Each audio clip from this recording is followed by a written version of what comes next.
Clara Thorne had learned the precise shape of being unseen. It was a specific cold draft that inhabited the corners of the Ashbourne estate, a temperature of existence where one became as transparent as the glass in the conservatory. For 7 years she had occupied the narrow attic workroom situated directly above the great ballroom, a space where the ceiling sloped dangerously low, and the scent of tallow candles fought a losing battle against the sharp, acidic bite of lie. Her world was measured not in social seasons or flirtatious glances, but in the grueling, meticulous reality of craftsmanship, the weight of damp wool, the unforgiving bite of a silver needle against a calloused thumb, and the steady, rhythmic pull of silk thread through heavy fabric. Tonight, as the Ashbourne estate hummed with the expectant vibration of the Duke's engagement ball, Clara sat hunched over her workbench, her only companion the flickering light of a single lamp and the indigo sash that lay across her lap like a captured piece of the night sky. The sash was a ceremonial piece, an heirloom of the Ashbourne line that Arthur, the Duke, was expected to wear during the formal announcement of his betrothal. It was a magnificent thing, crafted from the finest sarcenet and weighted with history. Yet it had arrived in her hands 3 days prior with a jagged, ugly snag that threatened to unravel its very dignity. To the housemaids, it was a catastrophe. To the Dowager Duchess, it was a bad omen. To Clara, it was a puzzle of fibers and tension, a task that required her to breathe with the fabric until she understood the exact path the silk wanted to take. She worked with the focus that bordered on the religious, her fingers moving with a precision that the ladies dancing below could never fathom. They saw only the finished result, the seamless repair that allowed a nobleman to maintain his poise. But Clara knew its underlying architecture, the hidden knots, the reinforced seams, and the sheer labor required to mend what the world had carelessly broken. The noise of the festivities drifted up through the floorboards, a muffled symphony of violins and the low, rolling thunder of 300 aristocratic voices. It was a sensory assault of expensive jasmine and heavy perfumes, even from this distance, and Clara found herself instinctively leaning away from the sound, seeking the quiet sanctuary of her work. Her hands were rough, the skin of her palms hardened by years of handling rough linens and scouring lye, a stark contrast to the delicate silk she now manipulated. She was 24, and according to the ledger of the ton, she was a ghost, a mender brought in as an orphan and kept in the shadows because her competence was more valuable than her presence. It was a calculated sort of social invisibility. She was the architect of their elegance, the woman who ensured that Lady Elara Vance's gowns did not tear at the bodice and that the Duke's ceremonial attire remained pristine, yet she was never invited to stand in the light she helped create. As the needle dipped once more into the indigo silk, Clara felt a sudden, sharp prick against her finger, a small crimson bead blooming against the pale skin. She did not cry out, she simply waited for the blood to settle, careful not to let a single drop mar the Duke's sash. This was her ritual of vanishing, to bleed in silence, to repair in darkness, and to exist only as the invisible hand that kept the Ashbourne reputation solvent. She thought of Silas Miller, the steward, who would arrive shortly to collect the garment, his gaze always lingering a second too long on her ink-stained fingers before he retreated back to the world of polished marble. He was the only bridge between her attic and the ballroom, a silent witness to her labor. But tonight, the air felt different. The silence in her room was not empty, but heavy with the weight of things unsaid, as if the very house were holding its breath for an event that had not yet been written in the evening's program. When the sash was finally complete, the repair was so perfect it was essentially invisible, a testament to a skill that functioned as both a gift and a cage. Clara laid the garment out on the clean muslin sheet, her chest tightening with a peculiar suppressed grief. She had spent a week on this piece, pouring her quiet resilience into every stitch, knowing that Arthur would wear it, while he stood beside a woman chosen for her pedigree rather than her soul. It was a bitter irony that she, the mender, knew the texture of the Duke's life better than his future bride ever would. She had felt the tension in his seams, the wear in his coats, and the hidden frayed edges of his daily existence. She reached out, her fingers brushing the indigo silk one last time, not with the reverence of a servant, but with the weary intimacy of a partner in a labor that the world refused to acknowledge. The indigo sash was not the only weight Clara carried this evening. Beside her work-basket lay the Ashbourne ledger, a thick, leather-bound volume that had become her secret confessional over the past 6 months.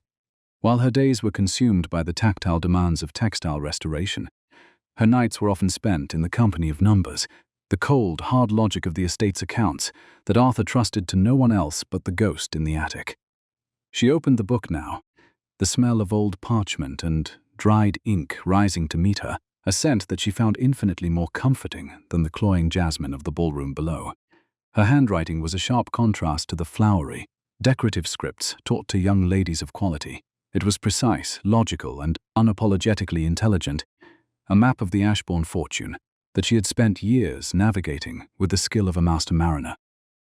Clara turned the pages until she reached the section detailing the annuities and deeds for the outlying farms, her eyes scanning the columns of figures with a practiced ease. For years, the estate had been teetering on the edge of ruin, a secret kept hidden behind the grand facade of the manor and the glittering parties thrown by the Dowager Duchess. It was Clara who had found the discrepancies in the previous steward's books, she who had devised the plan to diversify the crops and repair the crumbling mills, and she who had communicated these strategies to Arthur through brief, unsigned notes left on his library desk. They had become partners in a silent war against penury, two souls bound together by the ink and paper of a ledger they never spoke of in the daylight. To the world, Arthur was a powerful duke navigating the complexities of the crown. To Clara, he was a man burdened by the weight of a title he was struggling to keep upright, a man whose heavy, decisive strokes of the pen mirrored the exhaustion she felt in her own bones. She paused at a particular entry, her heart skipping a beat as she noticed a small, folded scrap of paper tucked between the pages. It was a note in Arthur's hand, the ink still fresh enough to suggest it had been placed there only hours ago. It did not contain instructions for the harvest or questions about the interest rates. Instead, it held a single, devastating sentence. "The map is finished, yet I find I have lost my way." Her breath caught in her throat as she remembered the midnight encounter in the library 6 months ago, a moment of intellectual intimacy that had shattered her carefully constructed walls. They had shared a single tallow candle while correcting a boundary map for the estate, their fingers occasionally brushing against the cold parchment, a touch that had felt like a lightning strike in the freezing dark. They had spoken only of boundaries and limestone deposits, yet in the silence between their words, a foundation of mutual respect had been laid, a bond that required no flattery and no social performance. Clara traced the letters of his note, her rough fingers catching on the expensive paper. She knew that Arthur was currently downstairs, moving with mechanical grace through the ballroom, playing the part of the powerful suitor while his heart was likely trapped in the same grey silence that occupied her attic.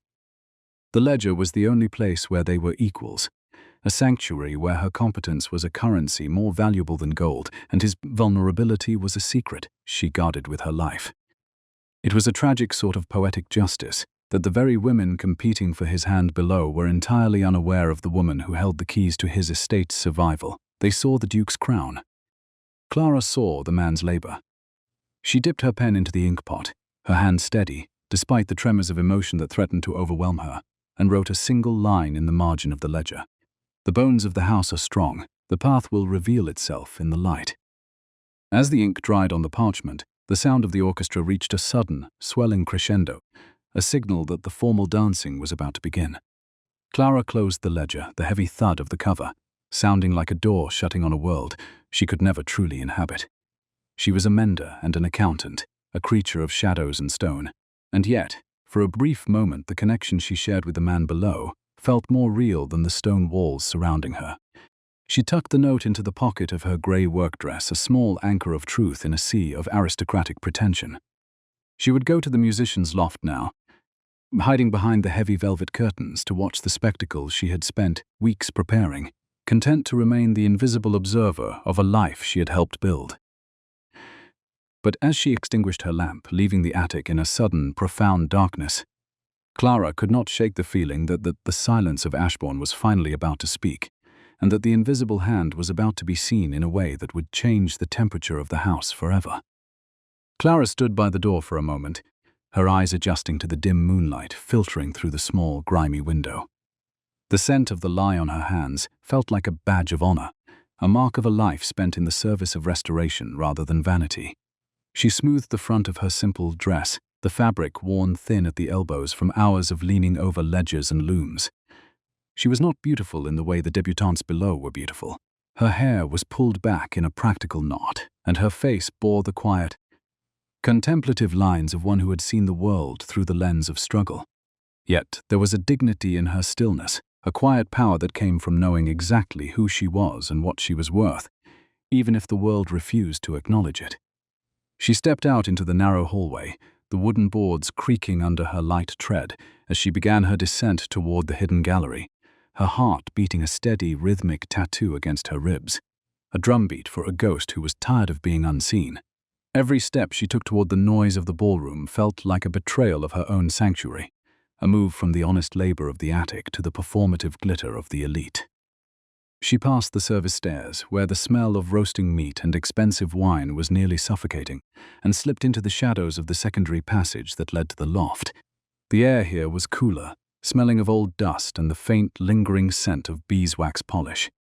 She could hear the distinct click of high-heeled slippers on the marble floors below, a sharp artificial sound that contrasted with the steady thud of her own sensible shoes. She was moving through the house like a secret, a thread of grey silk, weaving through a tapestry of gold, her presence unnoticed by the bustling footmen and the distracted maids.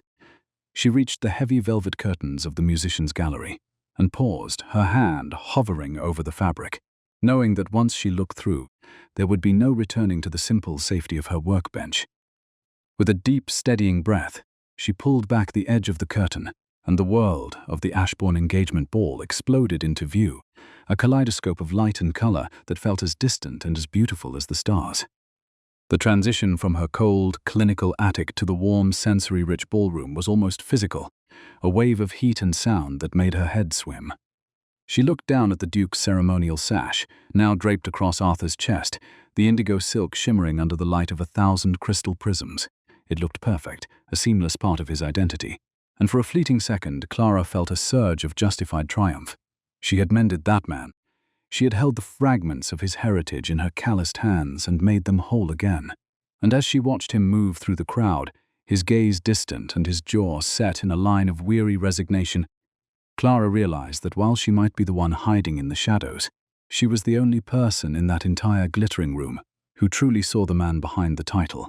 She adjusted her grip on the curtain, her eyes locking onto Arthur's figure as he began the long, performative walk toward the middle of the room, unaware that the woman who knew his soul was watching him from the darkness above. Tell me, from which corner of the world are you listening tonight, and have you ever felt the peace of being truly seen somewhere by some who knows the structural reality of your life? The air in the musician's loft was a stagnant mixture of old resin, desiccated horsehair from the violin bows, and the persistent dry smell of attic dust that seemed to have its own ancient weight.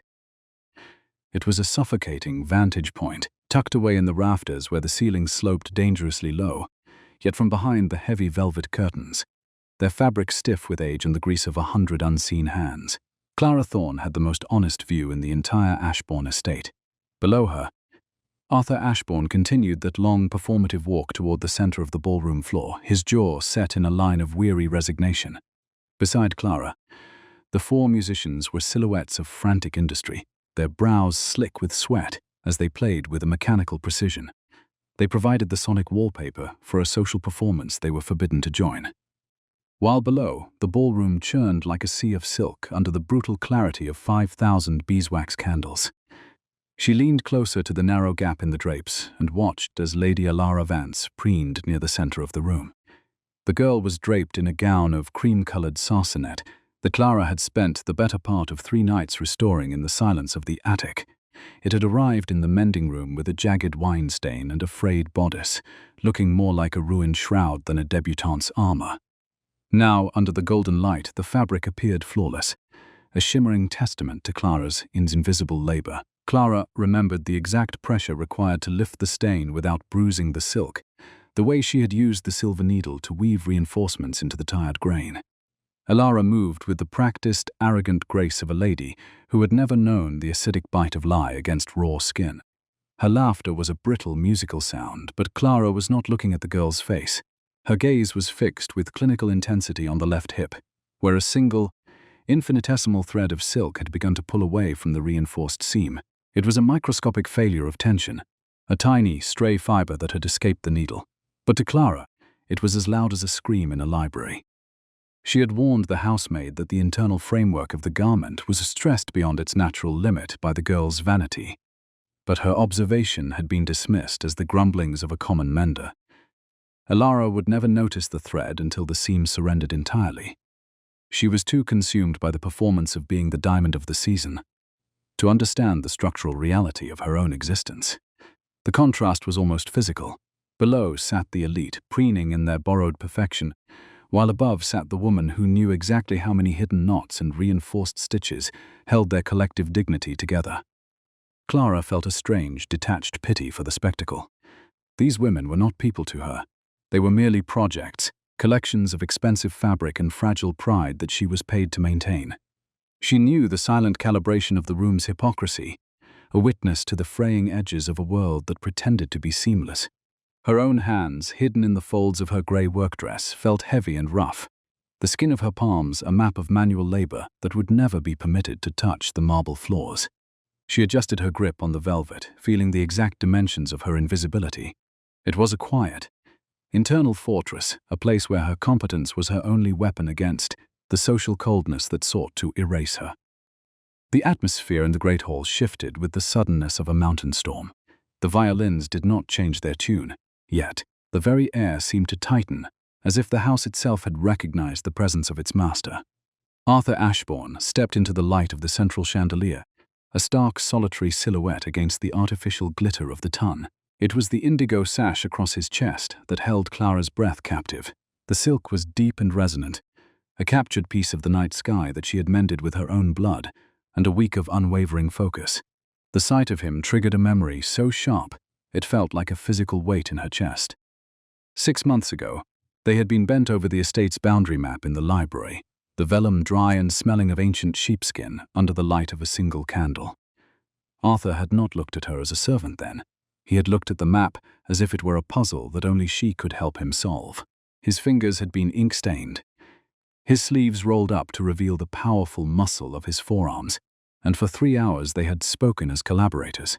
She had pointed out the discrepancies in the tenant ledgers, her logic as sharp as her needle, and he had listened with a terrifying, silent intensity. It was the foundational core that mattered to him, the structural truth of his heritage, and in that blue hour, Clara had realized they were forged from the same steel. From this height, the repair she had made on his sash was utterly undetectable. Arthur moved with a mechanical grace that Clara recognized not as politeness, but as a profound act of endurance. She knew the unyielding weight of his fatigue because she had seen it reflected in the heavy, decisive strokes of his pen in the Ashbourne ledger.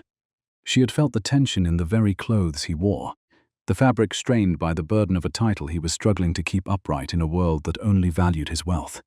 To the nobles below, he was a powerful duke fulfilling a dynastic duty. To Clara, he was a man wearing a mask she had helped construct, a man who was currently suffocating under the cloying scent of jasmine and hollow expectations. He stopped in the center of the floor, his face a sculpture of noble indifference, but his hands were clenched at his sides. The Dowager Duchess, Beatrix Ashbourne, watched him from the dais with the sharp, predatory eyes of a hawk, her fan clicking rhythmically against her palm like the ticking of a countdown. Beatrix knew the cost of every silk thread in that room, yet even she seemed unsettled by the stillness that had settled over her grandson. The music swelled into a signaling waltz, the formal announcement of the engagement looming over the room like a physical presence. Lady Alara Vance stepped forward, her cream gown shimmering, her hand extended in an invitation that was as much a social command as a request. The room held its breath, the silence beneath the music becoming thick and expectant. Every eye in the ballroom was fixed on Arthur, waiting for the Duke to take the hand of the woman who would ostensibly secure the estate's future. But Arthur did not look at Alara. He did not look at the dowager, or the crowd of gawking debutantes. Instead, he tilted his head back, his gaze cutting through the golden haze of the candlelight and the glare of the crystal chandeliers. He looked directly at the shadows of the musician's loft, his eyes searching the darkness with an intensity that made the velvet curtain feel like glass. For one heart-stopping second, his eyes locked onto the exact spot where Clara was hiding, the world below. The music, the debutantes, the glittering pretense, seemed to vanish into a sudden, profound vacuum. It was as if the ceiling had disappeared and they were once again standing in the library, sharing the light of a single tallow candle. Clara felt a jolt of pure panic, her heart beating a frantic tattoo against her ribs. He wasn't looking for a bride, he was looking for the ghost. He was looking for the woman who had mended his heritage and balanced his books, the only person in that house who knew the truth of his life. The Duke's jaw set in a line of absolute resolve. He ignored Lady Elara's extended hand, his focus remaining fixed on the gallery above, and in that moment the temperature of the ballroom seemed to drop. The social order of Ashbourne, which had remained unshakable for centuries, suddenly felt as fragile as the loose thread on Elara's gown. Clara gripped the curtain until her knuckles turned white. She had spent 7 years learning the familiar chill of her own invisibility, but as Arthur's gaze held hers from across the distance of glass and stone, she realized that the darkness was no longer a sanctuary. The lead violinist sensed the shift first. His bow faltered, a discordant screech tearing through the waltz. One by one, the other musicians stopped, their instruments falling silent as they followed. The Duke's gaze up toward their own cramped loft. The silence that followed was not empty. It was a heavy, pressurized thing, filled with the collective gasp of the ton. Lady Elara's hand remained suspended in the air, a useless gesture toward a man who had already forgotten she existed. Arthur didn't offer an explanation. He didn't look at his grandmother or the stunned guests. He simply turned away from the center of the floor and began to walk. He did not walk toward the exit, nor toward the dais. He walked with a heavy, purposeful tread toward the small, inconspicuous service door that led to the gallery stairs. Every step was a deliberate insult to the expectations of his class, a slow-motion demolition of the life he was supposed to lead. The debutantes whispered behind their fans, the sound like the dry rustle of dead leaves, but Arthur heard none of it. He was a man who had spent months tracing the logic of a mystery assistant, a man who had fallen in love with the mind and the skill of a woman he had only ever seen in the blue hour of the library. Clara felt the suffocating heat of the loft intensify, the smell of dust and old wood suddenly overwhelming. She wanted to retreat, to vanish back into the safety of her attic, but her feet were rooted to the spot. The invisible thread had been pulled, and as the Duke reached the foot of the stairs, the lead violinist's bow skipped across the strings in a final note of pure shock. The air in the loft felt electric, a storm of unspoken truths gathering in the small, dark space. Clara realized that the mending was over. The restoration of Arthur Ashbourne had reached its final stage, and she was no longer merely the witness. She was the cornerstone upon which the entire evening was about to break. The silence was about to speak, and as the heavy door to the loft creaked open, she knew that the touch of the man who finally chose to see to she would change the shape of her world forever. The heavy, rhythmic creak of the door, a sound that usually signaled the arrival of Silas with more mending, now felt like the opening of a tomb or a temple. As the wood groaned against its hinges, the scent of the ballroom below began to invade the loft, a cloying, hot wave of jasmine and desperate social ambition that threatened to drown the honest, dry smell of the rafters. Clara Thorne stood paralyzed, her hands clenched so tightly in the folds of her grey work dress that her knuckles felt like smooth white stones. In that suspended second of silence, before Arthur Ashbourne's figure could fully breach the threshold, her mind fled from the suffocating heat of the present. It retreated to the only place where she felt she truly existed, the sanctuary of the great library, sifting through the depths of the blue hour when the world was composed of nothing but frost and shadows. That night the library had been an ocean of cold limestone, and the scent of cedar oil, the air so still, it felt as though the very books were holding their breath. Clara had been summoned not to mend a coat, but to mend the future. Arthur had been seated at the massive oak desk, his frock coat discarded, the indigo sash of his station nowhere to be seen. He was merely a man in a rumpled linen shirt, his sleeves rolled back to reveal the powerful ink-stained forearms that spoke of labor rather than leisure. Spread between them was the great Ashbourne estate map, a vast, yellowed expanse of vellum that was the literal bones of the house. It was a map of failures. The previous steward's ink was erratic, the boundaries blurred by neglect and a refusal to see the truth of the soil. Clara remembered the exact viscosity of the ink she had prepared for that restoration. It was a deep, permanent black brewed from crushed oak gallnuts and iron sulfate, a concoction that bore a sharp, acidic scent which cut through the cedar-laden air. She had spent the first hour using a porous piece of pumice stone to meticulously abrade the surface of the vellum, carefully erasing the previous steward's carbon-based errors. The fine, white dust of the stone had coated her fingertips like the frost on the windows, a tactile reminder of the precision required for such a task. She had not been afraid of him then. In the library, class was a secondary texture to the primary reality of competence. He had watched her as she leaned over the vellum, her silver needle replaced by a fine-tipped goose quill. The physical tension in her shoulders had been immense as she began the delicate process of redrafting the drainage lines for the lower pastures. She had to calculate the slope of the north ridge against the known permeability of the limestone deposits, ensuring that the new ink flowed with the grace of water over stone. She used a small brass ruler to ensure the triangulation of the irrigation ditches was mathematically sound, her hand remaining steady even as Arthur leaned in to watch the ink bite into the fibers of the vellum. Every stroke of the quill was an act of reconstruction, a silent promise that the land would no longer be allowed to sour under the weight of mismanagement. The silence between them had been a living thing, a bridge built of shared focus. Every time she reached for the inkwell, her fingers had come within a hair's breadth of his, the heat of his skin radiating through the cold air like a distant hearth. Arthur had not spoken of his title or the pressure of the crown. Instead, he spoke of the material reality of the estate, the specific density of the soil and the way the spring rains pooled near the old mill. Because she understood the ledger, she understood the stakes.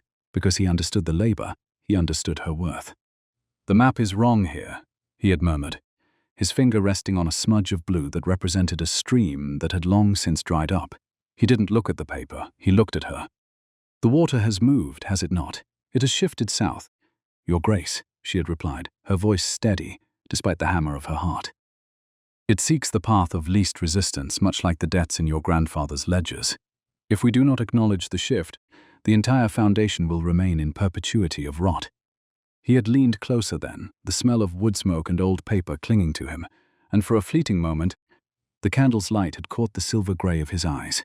Eyes that saw the woman, not the ghost. It was the truest form of recognition, not for the symmetry of her face or the quality of her silk, but for the sharp, logical architecture of her mind. They had spent 3 hours in that state of intellectual intimacy, two souls mending a world that was determined to fall apart. When she had finally stood to leave, the candle burning low and the frost thick on the window panes, he had reached out and touched the edge of the vellum she had just corrected. "You see the bones of the thing." "Clara," he had said, using her name for the first time without the shield of a title. "Everyone else sees only the skin." That memory was the anchor that kept her from collapsing as the loft door finally swung wide.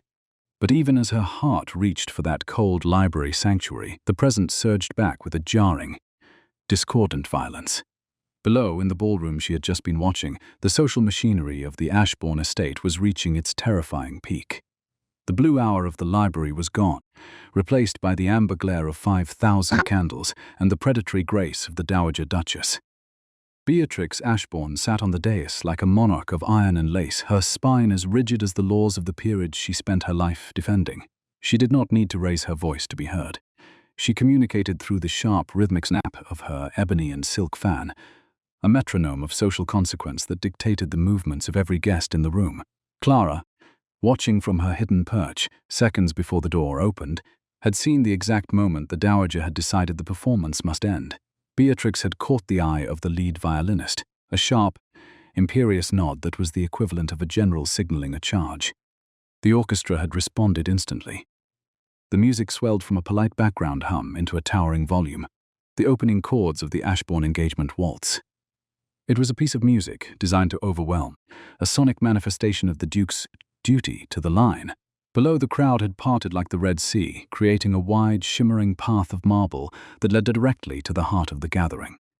This was the moment the world had been waiting for. The moment the Duke was meant to claim the diamond of the season and secure the Ashbourne annuity through a marriage of cold, strategic convenience. Lady Asara Vance had moved with the mechanical perfection of a doll, her cream sarcenet gown catching the light in a way that made her look like a sculpture of ice.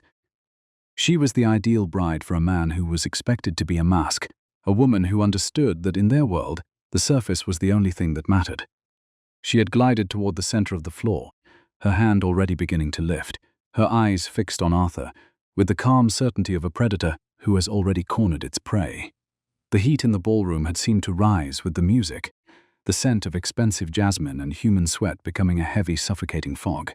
From the loft, Clara had seen the fraying thread on Elara's hip again, a tiny, jagged reminder of the structural rot beneath the glitter.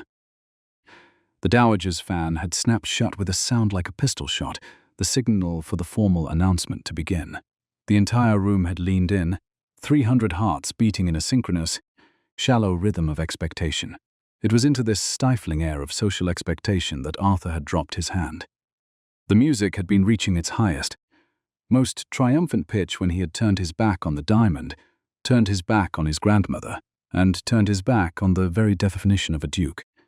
Clara had felt the air leave her lungs as she watched him walk toward the service stairs, not with the hesitant step of a man committing a scandal, but with the steady, purposeful stride of a man returning to the only truth he knew. Violin bow that faltered below, every gasped whisper from the debutantes had been a brick falling from the wall of her invisibility. She had watched the Dowager Duchess's face transform from a mask of triumph into a gargoyle of frozen rage, the iron-ribbed fan trembling in her hand. Elara Vance had remained stranded in the middle of the hall, her cream gown shimmering, her outstretched hand a useless, empty gesture toward a vacancy she could never fill. The transition from the external noise of the ballroom to the internal quietude of the loft was a sensory handoff that left Clara reeling. The swelling music, which had felt like a physical weight pressing against the velvet curtains, was suddenly muffled as the heavy door to the loft creaked open. The contrast was absolute. The smell of the ballroom was jasmine and vanity. The smell of the loft was dust and the lonely, honest labor of the mender. Clara stood in the shadows, her grey dress a stain of common reality against the darkness of the rafters. She could hear the heavy, decisive thud of Arthur's boots on the wooden stairs, the sound of the water finding the path she had traced on the map 6 months ago. The map was no longer a piece of vellum in the library. It was the two of them, and the path led here, to a cramped space under the roof, where the only light came from the moon, and the only truth came from the bones of their shared work. The silence in the loft was not empty. It possessed the heavy, crystalline weight of the library's stillness on that frost-covered night.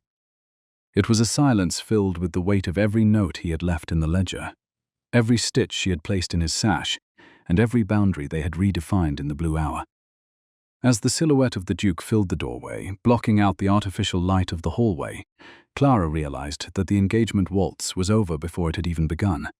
The diamond had been discarded for the ghost, and the invisible hand was finally about to be taken by the man who had stopped the music, just to find the one person who truly saw him. Arthur stood there, his chest heaving slightly, the indigo sash she had mended shimmering with a deep, liquid light. The repair she had made was invisible to the naked eye, the silk fibers woven back together with a precision that defied the ruin it had suffered. He didn't speak. He didn't need to.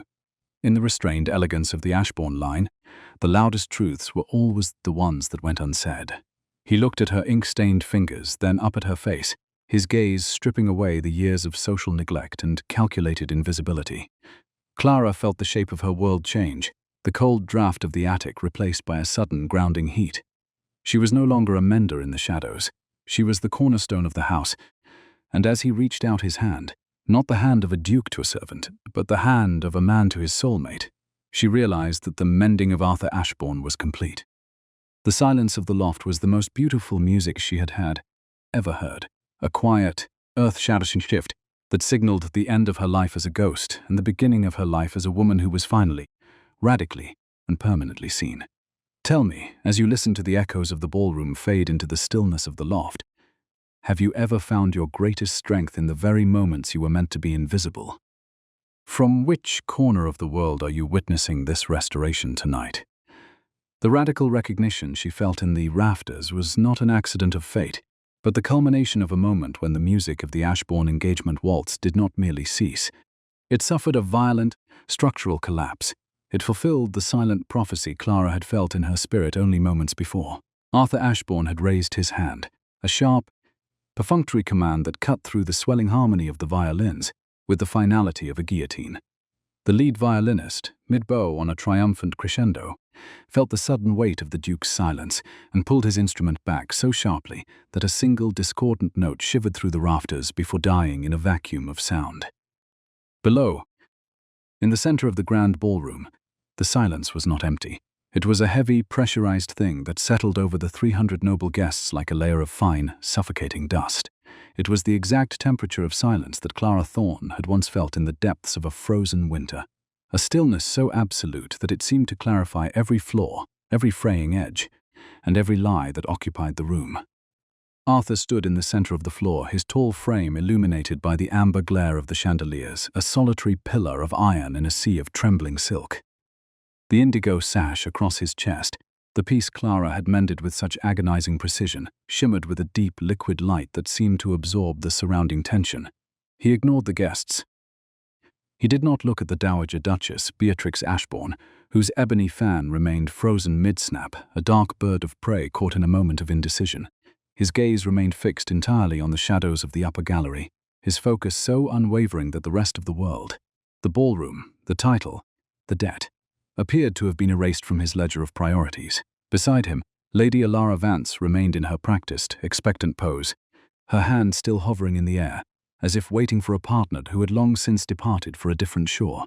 Her cream sarcenet gown, which Clara had ensured was perfect, now felt like a shroud of failed ambition, the microscopic thread on her hip pulling slightly as she trembled in the sudden coldness of the room.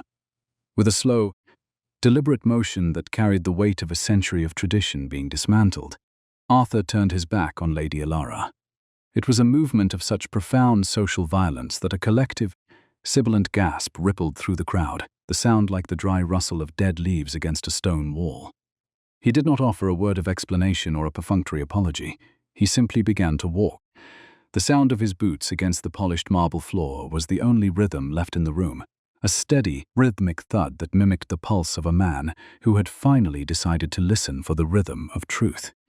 As he steered his course toward a small, inconspicuous service door tucked behind a velvet pilaster, the memory of their shared labor in the library rose to meet him. The night they had redrafted the Ashbourne estate map. It had been a Tuesday of relentless rain, the air thick with the scent of old parchment and the sharp, metallic tang of the ink Clara used for her fine line work. They had been hunched over the vast vellum sheet, the candlelight flickering against the limestone walls, when Clara's silver needle had pointed to a discrepancy in the northern boundary. She had found a surveyor's error from 50 years prior, a mistake that had cost the estate a dozen acres of prime timberland. In that moment, as their heads bowed together over the corrected lines, Arthur had felt a spark of intellectual intimacy that surpassed anything he had ever known in a ballroom. He had looked at her calloused fingers and realized that she didn't just mend his clothes. She understood the framework of his burden, the very architecture of his life. That map, corrected by her hand, was the true blueprint of his future, and the unseen scribe who had drawn it was the only one who could help him navigate the ruins of his inheritance. The guests watched in a state of paralyzed disbelief as their duke vanished into the dim, utilitarian passage of the service wing. Inside the narrow passage, the air changed instantly. The cloying jasmine and heavy pomatum of the ballroom were replaced by the familiar, grounding scents of the working house, the faint aroma of beeswax, the sharp tang of tallow, and the persistent, dry smell of old wood. Arthur did not slow his pace as he reached the service stairs. These were not the grand, sweeping steps of the entrance hall. They were steep, utilitarian, and made of plain, unpolished oak that bore the scuffs and scars of 1,000 perfunctory errands managed by Silas Miller and the staff. As he ascended, the sound of the ballroom fading into a distant, muffled hum, replaced by the intimate creak of the boards beneath his feet. Clara Thorne stood in the center of the musician's loft, her breath coming in shallow, ragged gasps that felt like the prick of a needle in her chest. She had watched him cross the floor, watched him turn his back on the diamond of the season, and now, the sound of his approach on the service stairs was a drumbeat of impending exposure. In the loft, surrounded by discarded instrument cases and the smell of dry timber, Clara finally understood the isolating geometry of her existence. It was a cold, protective shell that was currently being shattered by the heavy tread of a duke. The loft was small and cramped, the ceilings sloping low enough to force a man of his stature to stoop, and as the door finally swung wide, the silhouette of Arthur Ashbourne filled the narrow frame. He stood there for a second, his chest heaving, his eyes searching the dimness of the rafters until they landed on her. The light from the hallway spilled in behind him, casting a long, sharp shadow that reached across the dusty floorboards to touch the hem of her grey work dress. He looked at her, not with the condescension of a master, but with the desperate, raw recognition of a man who had found his only anchor in a storm of pretense. He moved toward her then, his boots kicking up the fine dust of the loft, the smell of sandalwood and expensive ink clinging to his coat. Clara wanted to retreat, to vanish back into the safety of the attic shadows, but her feet were rooted to the grit of the wooden floor. She felt the familiar edges of her own isolation beginning to dissolve. When he reached her, he did not speak. He reached out and took her hand, her ink-stained, calloused hand that had spent 7 years in the service of his heritage. His skin was warm, a grounding heat that cut through the attic chill, and as his fingers closed around hers, she felt the pulse of the house itself. It was the touch of the man who had shared the library candle, the man who had left notes in the Ashbourne ledger, and in that moment, the distance of class and stone seemed to evaporate into the stillness. "Clara," he whispered, his voice a low, resonant anchor in the quiet. He didn't say her title or her position. He said the name that lived in the margins of the estate's maps. He didn't look at her simple dress or her knotted hair. He looked at the hand that held the quill and the needle. With a firm, decisive pull, he led her toward the edge of the loft, toward the very velvet curtains she had been hiding behind. Clara felt a surge of heart-stopping panic, her fingers twitching in his grasp. But Arthur did not let go. He was not merely finding her, he was reclaiming her. He reached out with his free hand and swept the heavy curtains aside, exposing the cramped, dusty reality of the loft to the glittering vacuum of the ballroom below. The light of 5,000 candles rushed into the loft, a blinding, golden assault that made Clara squint. But she did not turn away. She stood beside the Duke, her grey dress a stark, honest contrast to the indigo silk of his sash. Below, the ton looked up as one. 300 faces tilted back in a collective expression of horror and fascination. They saw their Duke standing in the rafters, his hand locked with that of a common mender, a woman whose existence they had spent a lifetime ignoring. Arthur did not flinch under the weight of their judgment. He stood with his shoulders back, his grip on Clara's hand tightening. A silent declaration that the cornerstone of Ashbourne was no longer a secret. The physical sensation of being seen was almost overwhelming. A wave of heat that started in her chest and radiated to her very fingertips. Clara looked down at the guests, noticing for the first time how small they seemed from this height, how fragile their silks appeared, under the unforgiving clarity of the truth. She was the silent force that had mended their reputations and balanced their books, and, as she stood there in the light, she realized that she was no longer a ghost inhabiting a ruin. She was the architect of the restoration. Arthur turned his head to look at her, a small, weary smile touching the corners of his mouth. A smile that spoke of shared burdens and a future that would no longer be written in the shadows. The waltz was over, the engagement was shattered, and as the Duke began to lead his mender down the stairs toward the center of the silent floor, Clara knew that the path had finally revealed itself in the light. The walk back toward the ballroom floor was different from the one he had taken alone. As they descended the service stairs together, the wood seemed to hum with a new, vibrant energy, the sound of their footsteps a duet of labor and legacy. Arthur did not hide her in the passage. He walked with her as an equal, his hand never leaving hers, his thumb brushing against the ink-stained skin of her palm in a gesture of quiet, protective intimacy. When they reached the service door and stepped back out onto the marble, the atmosphere in the ballroom had shifted from shock to a heavy, expectant dread. The Dowager Duchess, Beatrix Ashbourne, had stood up, her iron-ribbed fan clutched in her hand like a weapon. But she did not speak. The silence was too profound for words, a structural shift that had rendered the old laws of the house obsolete. Arthur led Clara straight to the center of the floor, to the very spot where he had turned his back on Lady Alara. He stopped there, under the great chandelier, the light reflecting off the indigo sash and the grey fabric of Clara's dress with equal intensity. The guests crowded the edges of the room, their whispers a sibilant hiss that died away the moment Arthur raised his head. He didn't offer a public declaration of love or a melodramatic speech. He simply stood there, witnessing the woman beside him, his presence a shield against the social coldness that sought to erase her. Clara felt the weight of the marble beneath her feet, no longer a frozen lake, but a solid, enduring foundation. The restoration of the Ashbourne estate was complete, not in the mending of a sash or the balancing of a ledger, but in the radical act of a man choosing to see the truth of the quiet mender who had saved him. Tell me, as the echoes of this radical recognition settle into the bones of your own house, Have you ever felt the peace of being finally, irrevocably seen for the labor you provide in the shadows? From which corner of the world are you listening to this quiet triumph tonight? The pressurized silence of the grand ballroom was a physical weight, a heavy, airless canopy that seemed to pull the oxygen from the very lungs of the ton. Arthur Ashbourne did not relinquish Clara Thorne's hand as they stood beneath the brutal clarity of the central chandelier, where the thousands of crystal prisms caught the grey, honest weave of her work-dress and transformed it into a garment of hammered silver. Clara felt the eyes of the elite, the social coldness of their regard, washing over her like a draught from a crypt.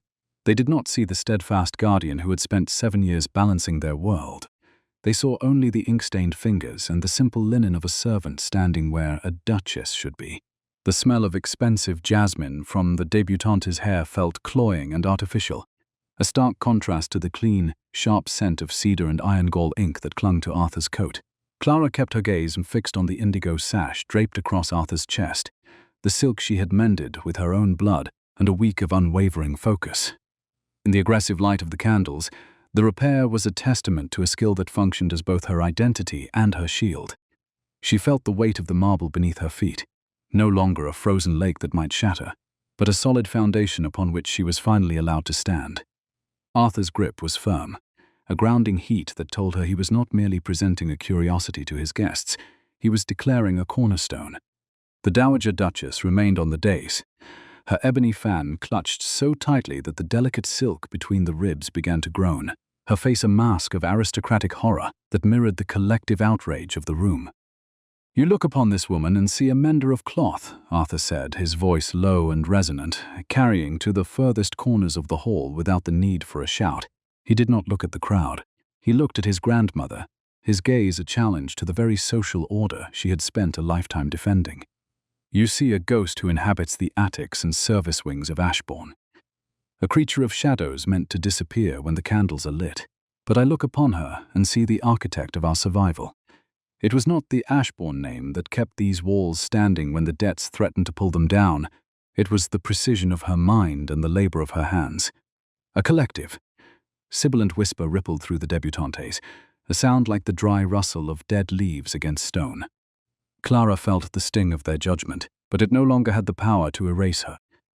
She thought of the midnight hours spent over the Ashbourne ledger, the cold, hard logic of the accounts that she had navigated with the skill of a master mariner. She was the one who had seen the discrepancies, the one who had devised the path through the ruins of his inheritance. To the room, she was an insult to tradition.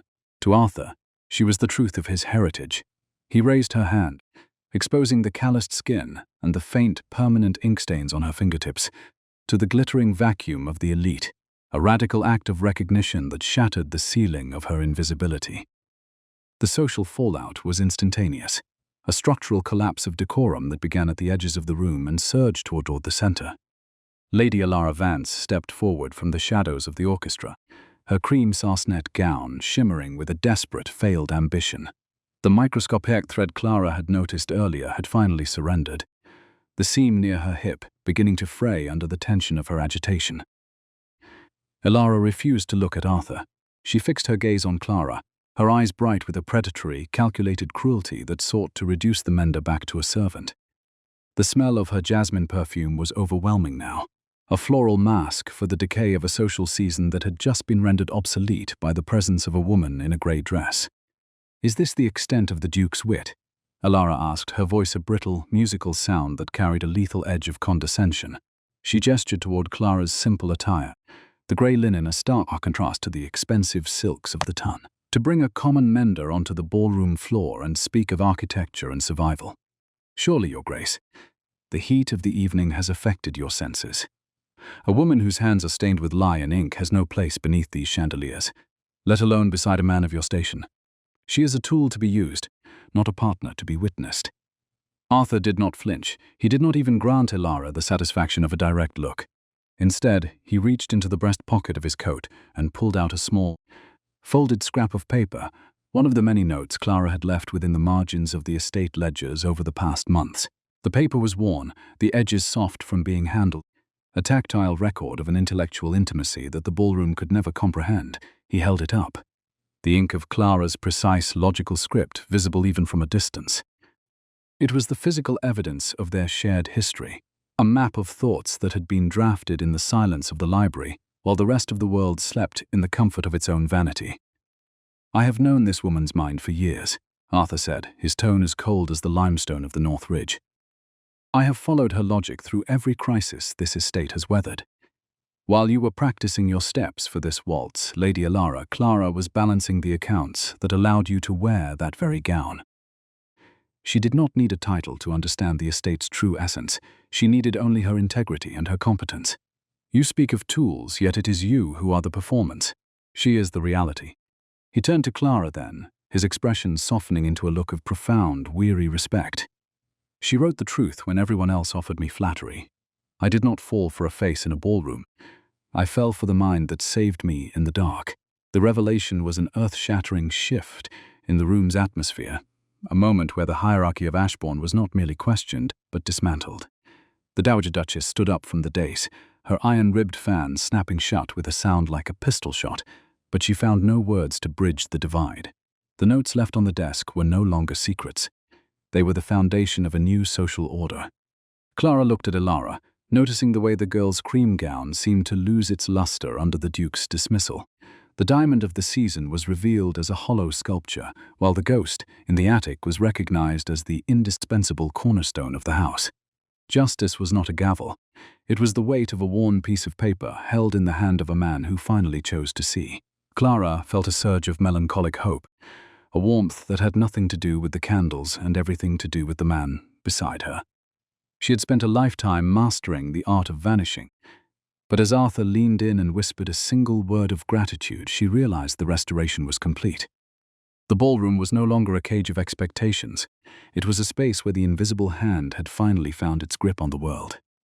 The silence of Ashbourne had spoken, and as Arthur began to lead her away from the gawking guests toward the safety of the library, Clara knew that her labor in the shadows had built a house that could finally withstand the light.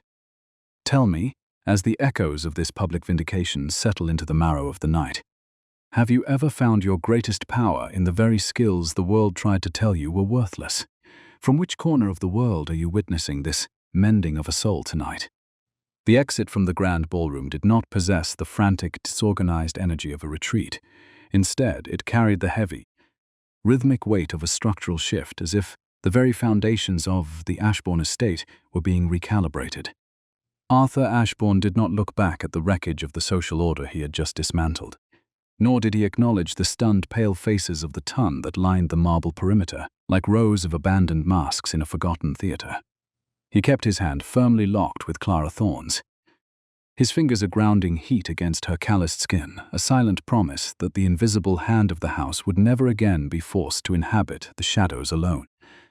As they moved toward the periphery of the light, the silence of the room was suddenly punctuated by the sharp, authoritative click of a silver key ring, a sound that Clara recognized as the steady heartbeat of the service wing. Silas Miller stepped from the darkness of a side passage with a timing so precise it felt like a choreographed act of restoration. The steward did not glance at the Duke's indigo sash, nor did he betray a single flicker of surprise at the sight of the attic mender, standing in the center of a high society scandal. He simply stood with his back to the curious guests, his broad frame creating a physical barrier between the wreckage of the ballroom and the sanctuary of the private quarters. With a single, imperious nod to the footman, Silas signaled the beginning of the cleanup, a command that turned the attention of the staff away from the drama and back to the meticulous management of the house. He was the bridge between the world of pretense and the world of labor, and as he opened the heavy oak door that led to the family wing, his gaze met Clara's for a brief, shattering second of shared understanding. The transition from the amber glare of the ballroom to the cool, clinical air of the secondary hallway was almost physical, a sudden drop in the social temperature that allowed the oxygen to return to Clara's lungs. The smell of expensive jasmine and the cloying heat of 300 bodies were replaced by the honest, familiar sense of Ashbourne, the faint, lingering aroma of beeswax polish, the dry smell of old stone, and the distant metallic tang of the evening's damp air. Arthur did not slow his pace, his heavy boots sounding a steady, decisive tattoo against the polished floorboards as he led her away from the gawking elite. It was not that he was unkind to the guests he had left behind, but that he had forgotten how to inhabit a world that required a mask when the truth was finally standing beside him in a grey linen dress. They passed the row of silent portraits in the gallery, the ancestors of the Ashbourne line watching from their gilded frames, with eyes that seemed to weigh the gravity of the Duke's rebellion. Clara felt the weight of their legacy, a history composed of annuities, deeds, and strict social protocol, yet it no longer felt like a cage. She was the one who had redrafted their maps. She was the one who had balanced the ledgers that kept their names in the peerage. As they reached the entrance to the great library, the heavy scent of cedar oil and old parchment rose to meet them, a sensory anchor that signaled the end of the performance and the beginning of the quiet, enduring reality. The library was a sanctuary of deep, contented quiet, the air within its walls possessing a stillness that felt like a mended vessel. Arthur closed the massive doors behind them, the heavy thud of the wood sounding like a final sentence pronounced upon the social exhaustion of the evening. The only light came from the dying embers in the hearth and the silver slivers of moonlight that cut across the rows of leather-bound books, casting long, elegant shadows across the Ashbourne estate map that still lay spread upon the central table. Arthur finally released her hand, but he did not move away. He stood in the center of the room, his chest heaving with the exertion of his public vindication, his gaze fixed on the very partner who had become the cornerstone of his survival. He reached up with a weary, deliberate motion and began to unfasten the indigo sash from his chest, the very piece of silk that Clara had spent a week restoring in the silence of her attic. It was a ritual of discarding the finery, a slow-motion shedding of the Duke's armor that revealed the man beneath the title. He held the sash out toward her, the deep blue fabric shimmering with a liquid light in the dimness, the repair she had made remaining invisible even under the closest scrutiny. It was not merely a garment he was returning. It was a testament to her competence, a physical record of the labor that had kept his heritage solvent when the world was determined to let it fray. "It is finished, Clara," Arthur murmured, his voice possessing the precise temperature of a winter's dawn, cool, clear, and filled with a profound, unspoken relief. He did not say that the sash was beautiful, nor did he offer a shallow compliment on her appearance. Instead, he looked at the indigo sash and then back at her ink-stained fingers. "The restoration is complete, not because the music stopped, or because the ton witnessed us, but because the house finally knows its true architect. For 7 years you have mended the bones of this estate in the dark. I will not ask you to return to the attic, for a cornerstone belongs at the foundation, not in the rafters." Clara reached out and took the silk from him, her rough fingers catching on the fine sarsenet, a tactile reminder of the distance they had both traveled to reach this quiet library. She felt the weight of the silver needle in her pocket, the tool that had been her only weapon against the social coldness that sought to erase her. The sash was no longer a symbol of his station. It was a bridge between their shared silences. She thought of the notes she had left in the Ashbourne ledger, the sharp, logical strokes of her pen that had guided him through the ruins of his inheritance. They were no longer ghosts communicating through the margins of a book. They were two souls standing in the light they had built with their own hands. "I have spent a lifetime learning the specific texture of my invisibility," Clara replied, her voice steady and rhythmic, mimicking the pace of manual labor in the cold air. She did not look at him with the desperation of a woman saved, but with the quiet dignity of a woman who had saved herself. "It was a cold draft, a temperature of existence that required me to be as transparent as glass. But tonight the glass is shattered, and I find that the world is not as cold as I remembered. It was not the sash that needed mending, Arthur. It was the silence between us." She laid the indigo sash across the Ashbourne estate map, the blue silk resting over the lines she had redrafted in the blue hour of the library. It was a symbolic convergence of their work, the textile and the terrain, the mender and the Duke. Arthur leaned in, his shadow merging with hers on the vellum, the scent of wood smoke and old paper clinging to him like a protective shroud. He did not speak of love in the way the poets did, with loud declarations and hollow promises. He spoke of it through the steady, unwavering intensity of his gaze and the way he stood beside her, requiring no explanation and offering no apologies. The Dowager Duchess and Lady Alara Vance were now distant echoes, their social cruelty rendered irrelevant by the structural truth of the library. The masks had been discarded, the music had been silenced, and the social fatigue that had plagued them both for years had finally been replaced by a deep foundational peace. Clara realized that she was no longer a ghost inhabiting a ruin. She was the artisan who had held the fragments of a heritage in her calloused hands and made them whole again. The restoration of Ashbourne was not a social event, but a spiritual one, a mending of a soul that had been allowed to fray in the darkness. Clara Thorne had built not just a house but a future, from the very truths the world had chosen to discard. Arthur looked down at the map, his thumb tracing the line of the boundary fence Clara had corrected weeks ago. It was a small thing, a mere inch on the vellum, but it represented the difference between loss and prosperity. "The ton will gossip by morning," he said, his voice low, "and the dowager will speak of scandal for a month. But they do not understand that a house is not built of reputation. It is built of the people who know where the leaks are and how to stop them." He turned to her fully then, his eyes searching hers for the first time without the shield of the desk between them. "I want you to stay here, Clara, not as a ghost, but as the partner I have searched for in every ledger and every draft. Let us mend the rest of this world together." Clara felt the weight of the choice, yet it felt as light as the silk in her hands. For so long she had been the one who fixed things for others, working in the gaps between their lives. Now she was being asked to step into the center of the frame. She thought of the attic, the dust, and the silence that had once been her only companions. They were part of her, her foundational essence, but they were no longer her limit. "I have never been a lady, Arthur," she whispered, a final lingering doubt. "I am a woman of ink and thread." "And I," Arthur replied, a ghost of a smile touching his lips, "am a man who has finally learned to see the value of a steady hand. I do not need a lady to grace my arm. I need a woman who can help me carry the weight of this house." He reached into his pocket and produced the small, folded scrap of paper, the secret note she had found in the ledger. "You answered my map, Clara. Now answer me." She looked at the paper, then at the man who had stopped the music of the world just to find her in the dark. She took a breath, the scent of cedar and hope filling her lungs. "The answer is in the work, Arthur," she said, her voice clear, "and the work has only just begun." The silence that followed was no longer the heavy, suffocating quiet of things left unsaid. It was the resonant stillness of a foundation finally set in stone.